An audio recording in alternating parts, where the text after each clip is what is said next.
Hello ట్రైనీలు, ఈరోజు మనం skill learning యొక్క దశల గురించి నేర్చుకోబోతున్నాము. ఈ వీడియో యొక్క లక్ష్యాలు, ఈ సెషన్ తర్వాత మీరు వీటిని చేయగలరు. 1. నైపుణ్యాన్ని నిర్వచించండి. 2. నైపుణ్య బదిలీ ప్రక్రియను వివరించండి. 3. స్కిల్ లెర్నింగ్లోని దశలను పేర్కొనండి.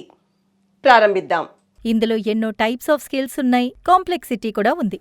ఎన్నో మోటార్ స్కిల్స్ని నేర్చుకున్న తర్వాత వాళ్ళు ఏ విధంగా నేర్చుకుంటారు అంటే ఒకే రకంగా ఉంటాయనొచ్చు. ఫిజికల్గా కొన్ని స్కిల్స్ని చూసి మరియు ప్రాక్టికల్గా నేర్చుకోవచ్చు. ఎంప్లాయర్స్కి ఇటువంటి విషయాలే నచ్చుతాయి. ఇలా చేయడం వల్ల నేర్పించే వాళ్లక్కూడా వీళ్లతో కనెక్షన్ ఏర్పడుతుంది. కాబట్టి ఎన్నో మంచి విషయాల్ని ఈజీగా వాళ్ళు ట్రాన్స్ఫర్ చేయగలరు, ఎందుకంటే వివరంగా అన్నిటినీ నేర్పించలేరు. ట్రాన్స్ఫర్ ఆఫ్ స్కిల్ అనేది 7 స్టెప్స్గా విభజించబడుతుంది. నేర్చుకున్న తర్వాత ఎలా చెయ్యాలో తెలుసుకోవాలి. అందుకు కీ పాయింట్స్ని నేర్పించాలి. నేర్పించిన తర్వాత వాళ్ళని చెయ్యమని చెప్పాలి. ఈజీగా వాళ్ళకి నేర్పించాలి. అది ఎంత ముఖ్యమో కూడా వాళ్ళకి తెలియచేయాలి. ఇమిటేషన్, వాళ్ళు పని పూర్తి చేయడానికి సహాయపడాలి. లింకింగ్, వాళ్ళు సరిగ్గా చేస్తున్నారో లేదో మనం గమనించాలి. రిఫైన్మెంట్, వాళ్లకొక పని అప్పచెప్పి దాన్ని పూర్తి చేయమనాలి. లెర్నింగ్లో 3 ఫేజెస్ ఉంటాయి. దాన్నే ఎక్విజిషన్ అంటారు, అంటే సముపార్జన. రిటెన్షన్, ధారణ, రీకాల్, గుర్తుంచుకోవటం. మొదటి ఫేజ్ అక్వసిషన్. ఇందులో ట్రైనీ తన మైండ్ని ఉపయోగించి నేర్చుకుంటారు. అటెన్షన్ అండ్ ప్రిసెప్షన్, లెర్నింగ్ ప్రాసెస్లో ఇది ఎంతో ముఖ్యమైన పాయింట్. పర్సెప్షన్ అంటే ఒక విషయాన్ని పూర్తిగా అర్థం చేసుకోవడం. ఒక ట్రైనీ ఏది నేర్చుకుంటున్నాడో అది అర్థం చేసుకోవాలి. దాన్ని ఏ స్థాయిలో గమనిస్తున్నాడు, దాని ద్వారా అతని స్కిల్స్ని జడ్జ్ చేయగలరు.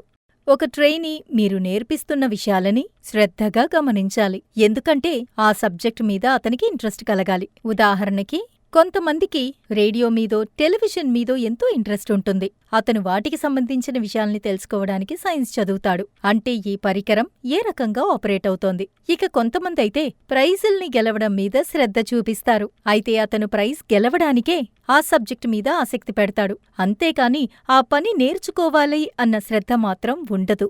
2 రకాల మోటివేషన్స్ ఇక్కడ యూస్ఫుల్గానే ఉంటాయి. 2 మార్గాలు ఇక్కడ వర్కౌట్ అవుతాయి. సైకియాట్రిస్టులు ఏమంటున్నారంటే, కొంతమందికి గ్రాస్పింగ్ పవర్ ఎక్కువగా ఉంటుంది, కాబట్టి నేర్పించేవాళ్లు నేర్పిస్తున్నప్పుడే అది ఆటోమేటిక్గా లెర్నర్స్కి అర్థమవుతుంది. దాన్నే రెడీనెస్ టు లెర్న్ అని అంటారు. నేర్చుకునేటప్పుడు మీలో ఉన్న ఇటువంటి స్కిల్స్ అన్నీ ఆటోమేటిక్గా క్రియేట్ అవ్వాలి. Phase of retention. ప్రజలు ఒక వస్తువుని కంటిన్యూస్గా వాడితే వాళ్ళు నేర్చుకున్న విషయం చక్కగా అర్థమవుతుంది. అందుకే సైకియాట్రిస్టులు అందరూ తక్కువగా నేర్చుకోవద్దు, నేర్చుకోవడం మీద కాస్త ఎక్కువ శ్రద్ధ పెట్టండి అంటున్నారు. అప్పుడే ట్రైనీస్ ఈ విషయాలని లైఫ్ టైం మర్చిపోరు. అందుకే వాళ్ళు ఎక్కువగా శ్రద్ధ పెట్టాలి.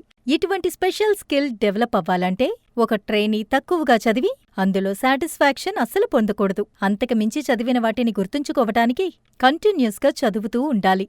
ఒకసారి చదివిన తర్వాత దాని అంతటితో వదిలేయకూడదు. ఇంకొక ముఖ్యమైన విషయం కూడా ఉంది, అది ట్రైనీస్కి ఉపయోగపడుతుంది. అదే నేర్చుకుంటున్న విషయాలని తన లైఫ్లో జరిగే విషయాలతో కనెక్ట్ చేసి చూడాలి. Application phase. మూడవది, మీరేం నేర్చుకుంటున్నారో దాన్ని గుర్తుంచుకోవాలి. ఒక ట్రైనీకి ఒక సమస్యొస్తే తను నేర్చుకున్నది మళ్లీ రీకాల్ చేసుకుని ఆ తర్వాత ఇంప్లిమెంటేషన్లోకి తీసుకొస్తే కరెక్ట్గా నేర్చుకున్నాడని అర్థం. ఈ విషయం గురించి అరిస్టాటిల్ ఏమన్నారో చూద్దామా? ఒక విషయాన్ని గుర్తుంచుకోవాలి అంటే ఆ విషయం మన మైండ్లో మరో విషయంతో కనెక్ట్ చేసి పెట్టుకోవాలి.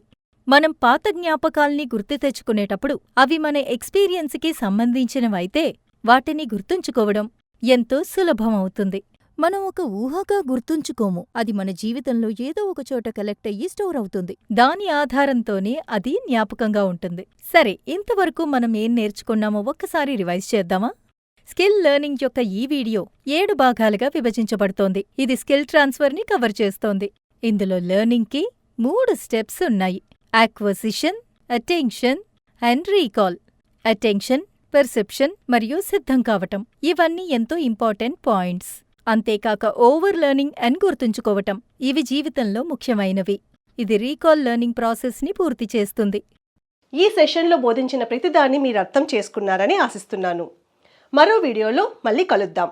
అప్పటి వరకు ధన్యవాదాలు మరియు గుడ్ బై.